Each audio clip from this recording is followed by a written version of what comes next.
En tant qu'ancien chef de corps du 3e régiment d'infanterie de marine, j'aimerais bien avoir votre expertise sur une entité de commando ukrainienne top secrète menant le combat contre Poutine. Il s'appelle les Dozors. On va voir des images.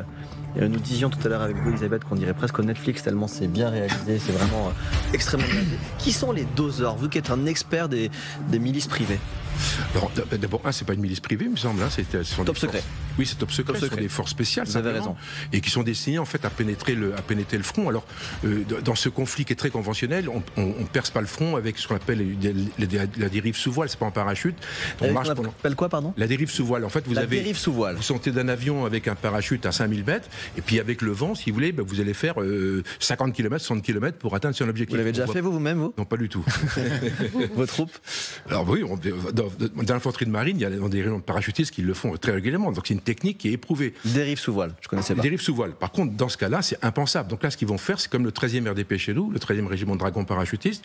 Ils vont faire de la pénétration qui va durer pendant une semaine. Ils vont faire 300 km. Pourquoi vous dites qu'ils vont faire? Ils ne sont pas en action encore. Ça correspond à une certaine phase de la guerre. C'est logique parce que c'est partie du système. Si vous voulez percer, si vous voulez faire une contre-offensive, il va falloir mener des opérations sur les arrières. Alors soit les Russes utilisent Wagner et puis leurs forces spéciales principalement, et les Ukrainiens clairement n'ont pas ça, et donc ils sont équipés d'une force spéciale qui est destinée à mener des actions sur les arrières. Et c'est en avant-garde de l'offensive? Oui, toujours, bien sûr. Toujours. Oui. Ils peuvent même déjà être en place. Quelque part, ils sont déjà sur place, ils observent, ils voient où sont les concentrations, où sont les ceux qui ont déjà débarqué sur la petite presqu'île de Kilburn pour tester les défenses russes. Et puis on voit qu'il y a des bateaux d'ailleurs dans leur équipement. Et puis ces gens-là, en fait, ces gens-là après, ce qu'ils font, ils percent, si vous voulez, ils vont creuser un trou. Alors c'est assez sauvage. Ils vont creuser un trou, ils vont rester pendant 3 semaines dans ce trou. Ah bon? Oui, c'est incroyable. Ils vont être à la fleur. 3 semaines dans un trou. Ah oui, mais ils restent un mois. Ils sont 2 dans un trou. Ils peuvent rester un mois. Et pourquoi faire? Mais pour observer tout ce qui se passe. Donc ils vont se mettre à un emplacement qui est prédéterminé au-dessus d'une route, d'une ville, que sais-je, etc. Puis ils vont observer tout ce qui se passe. Et ces garçons, au bout de 15 jours, 3 semaines, ils savent absolument tout. Qui est rentré, qui est sorti. Nous, on pensait que c'était de l'action pure, quoi, comme dans les films. C'est du renseignement. Oui, mais vous savez l'action. L'observation. Oui, parce que vous savez l'action pure.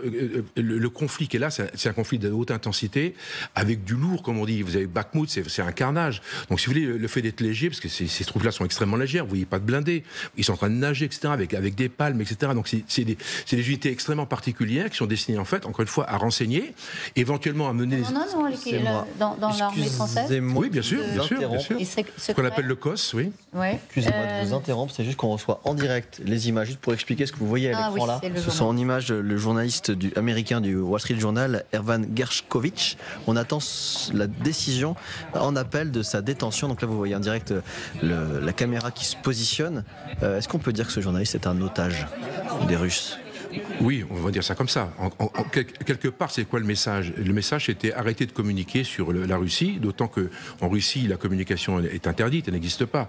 Donc les étrangers, déjà c'est compliqué pour un journaliste étranger de communiquer à partir de Moscou en direction de l'Europe ou des États-Unis. Donc l'objectif, c'est de dire arrêtez. Et donc le message est reçu parce que je pense qu'il y a beaucoup moins de journalistes qui aujourd'hui montent des reportages sur le front. En tout cas, c'est très difficile. Les journalistes ont été évacués de la salle, donc nous ne vous montrerons pas, mais nous reviendrons sur ce sujet dès demain. Paola, vous aviez une question? Oui, dans votre livre, vous faites un focus sur les SMP, les sociétés militaires privées, et toutes les grandes armées, finalement, sous-traitent certaines actions comme la Grande-Bretagne, les États-Unis, le Canada. Est-ce que la France a aussi des sociétés militaires privées? Est-ce qu'elle devrait s'en doter? Est-ce qu'il faudrait soutenir, finalement, en ces temps de géopolitique un peu bancale, des sociétés militaires privées françaises? Alors, encore une fois, la genèse des SMP ou des ESSD, parce qu'en France, on dit ESSD, donc entreprise de services de sécurité et de défense. En fait, il y a une genèse. La genèse, c'est la chute du mur, la fin du pacte de Varsovie. Donc les armées, si vous voulez, ont baissé en budget, en effectif. Les Américains ont pris conscience en 2000 qu'ils avaient perdu 30% de budget d'effectifs. Et ils lançaient des opérations en Irak. Donc première opération indispensable, c'est-à-dire comment on peut compenser. Et donc en fait, à l'époque, c'est Dick Cheney qui était le ministre de la Défense. Rumsfeld, d'ailleurs, que son successeur a suivi la même politique. Il a dit simplement, le soldat, il est rare, donc il est cher.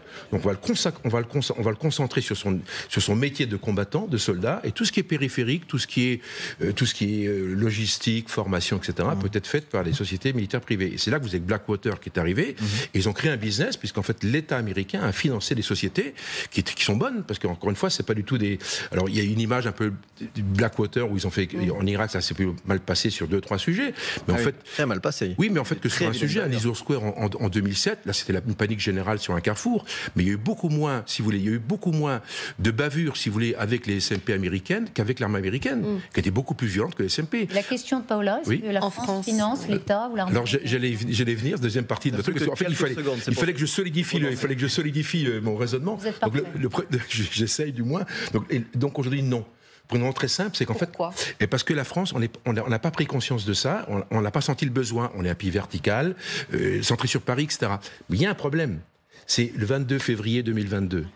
Et c'est la fin de la guerre d'Algérie. Notre modèle, si vous voulez, était fondé sur la guerre d'Algérie. Depuis la coopération militaire française était fondée sur la guerre d'Algérie. Un modèle pépère, tranquille, un peu embourgeoisé. On parle tous français, on est en Afrique, la vie tout va bien.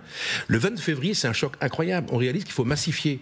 Et les préoccupations, elles sont en Centre-Europe. Comment on peut faire? Là, il va falloir sous-traiter. Et donc là, il y a aujourd'hui, depuis quelques semaines, on va dire ça comme ça, depuis un an, pour faire plaisir, il y a une espèce de prise de conscience. Et donc, moi, on me parle, on commence. On a les compétences. Ah oui, bien sûr. Il y a pas de problème.